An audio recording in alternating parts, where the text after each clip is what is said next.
राजधानी रांची में ईडी की टीमों ने 9 जगह रेड की है। खबर है कि ईडी को अब तक 30 करोड़ से ज्यादा का कैश मिल चुका है। ईडी की इस छापेमारी के दौरान झारखंड के ग्रामीण विकास मंत्री के पीएस, उसके नौकर यानी कि पीएस के सर्वेंट के घर से 30 करोड़ का कैश बरामद हुआ, जबकि पीएस के करीबी ठेकेदार के घर से भी 3 करोड़ बरामद किए गए हैं।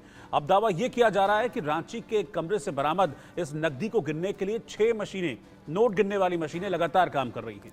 सूत्रों के मुताबिक पिछले 12 घंटों में 25 करोड़ की गिनती की जा चुकी है और अब भी कई अधिकारी वहां बरामद रुपयों को गिनने में लगे हुए हैं। कुल मिलाकर ये कैश 30 करोड़ के पार जा सकता है, इस तरह का अनुमान अधिकारी लगा रहे हैं। अफसरों ने बताया है कि कई नकदी गिनने वाली मशीनें खराब हो गई तो फिर नई मशीनें मंगानी पड़ी। जिस कमरे में भारी मात्रा में नकदी होने का पता चला वो कमरा झारखंड के ग्रामीण विकास मंत्री और कांग्रेस नेता आलमगीर आलम के निजी सचिव संजीव लाल के एक नौकर का है। इधर आलमगीर आलम ने कहा है कि ईडी को अपनी जांच पूरी करने से पहले किसी भी निष्कर्ष पर नहीं पहुंचना चाहिए। सवाल यह है कि क्या मंत्री जी की कमाई सचिव ने नौकर के घर छुपाई है। हालांकि इस मामले में अभी जो अफसर हैं वो लगातार जांच कर रहे हैं और ये भी माना जा रहा है कि जब ये नोटों की गिनती का काम पूरा होगा तो ये आंकड़ा 30 करोड़ को पार कर जाएगा। लेकिन चुनावों के बीच में जिस तरह से इतनी भारी मात्रा में कैश मिल रहा है, वो भी एक मंत्री के निजी सचिव के नौकर के घर से, उसको लेकर अब कई तरह के सवाल खड़े हो रहे हैं। आपको बता दें कि झारखंड की 14 लोकसभा सीटों पर 13 मई से 1 जून तक 4 चरणों में चुनाव होने वाला है, लेकिन उससे पहले ईडी को यह बहुत बड़ी कामयाबी हाथ लगी है। ऐसे में क्या यह सियासत है या फिर ईडी का सख्त एक्शन है, यह रिपोर्ट आप देखिए।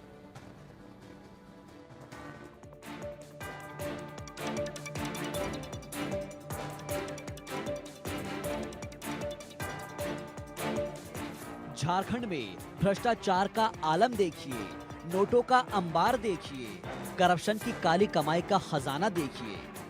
इतना पैसा कि गिनते गिनते थक जाएंगे, आपके होश फाख्ता हो जाएंगे, दिमाग सोचने पर मजबूर हो जाएगा कि आखिर इतना पैसा आया कहां से, ये पैसा है किसका।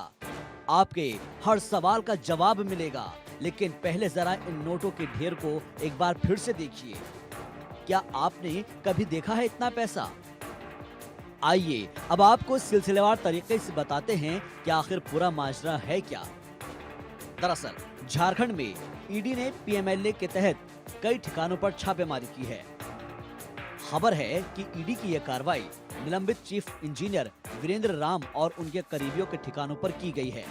साथ ही कई राजनेताओं के ठिकानों पर भी ईडी ने रेड डाली है। बता दें कि झारखंड सरकार के मंत्री आलमगीर आलम के निजी सचिव संजीव लाल के घरेलू नौकर के ठिकानों पर भी ईडी ने छापेमारी की है।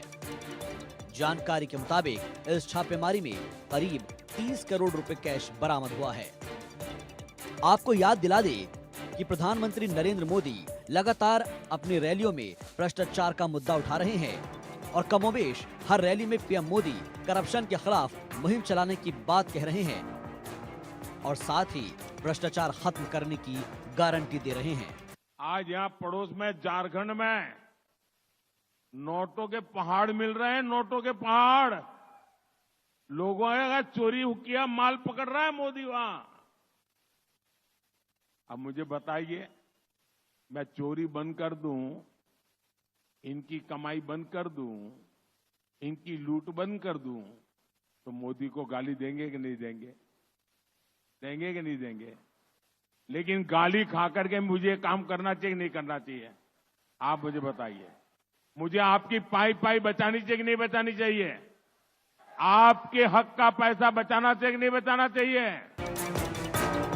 ईडी की छापेमारी में मिले नोटों का संबंध झारखंड के मंत्री आलमगीर आलम से बताया जा रहा है। आपको बता दें कि आलमगीर आलम झारखंड सरकार में ग्रामीण विकास मंत्री हैं।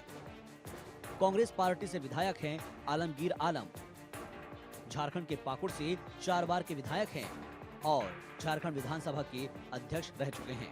संजीव लाल एक सरकारी मुलाजिम है, वो हमारा पीएस है और हम लोग भी जब भी पीएस वीएस सिलेक्शन करते हैं तो अनुभव के आधार पर करते हैं। इसके पहले भी 2 मंत्री का पीएस रह चुके थे। अब हम लाए हैं, सरकारी मुलाजिम है। टीवी में आप लोग जो देख रहे हैं हम भी वही देख रहे हैं। अब ईडी का क्या निष्कर्ष आएगा बाद में बताया जाएगा। चाचा के पास जो डिपार्टमेंट है वो हेमंत सोरेन पैसा खा रहा है। आलमगीर आलम विधायक दल का नेता है तो कांग्रेस का वो पैसा खा रहा है। इतना पैसा यदि मिला है इसका मतलब पैसा तो अपने पास रख रहा होगा, कुछ आला कमान को पहुंचा रहा होगा। खाली ठेकेदारी, भ्रष्टाचार, ट्रांसफर, पोस्टिंग, मिट्टी, बालू, दारू, इसी सब का सिंडिकेट चल रहा है। दरअसल ईडी ने ग्रामीण विकास विभाग के चीफ इंजीनियर वीरेंद्र राम से जुड़े मामले में छापेमारी की है। वीरेंद्र राम को फरवरी 2023 में मनी लॉन्ड्रिंग मामले में गिरफ्तार किया गया था। उन पर कुछ योजनाओं के क्रियान्वयन में कथित तौर पर मनी लॉन्ड्रिंग और अनियमितता का आरोप था। इसके बाद ईडी की टीम वीरेंद्र राम तक पहुंची और उन्हें गिरफ्तार कर लिया था। बहरहाल झारखंड सरकार के मंत्री आलमगीर आलम के निजी सचिव संजीव लाल के नौकर के यहां पर करोड़ों की जब्ती कई सवाल खड़े करती है। क्या आखिर नौकर के घर पर कुबेर का खजाना कहां से आया? क्या इन पैसों का इस्तेमाल चुनाव में होना था? क्योंकि झारखंड की 14 लोकसभा सीटों पर 13 मई से 1 जून तक 4 चरणों में चुनाव होने वाले हैं। मगर उससे पहले ही ईडी को ये बड़ी कामयाबी हाथ लगी है। Bureau report, India news.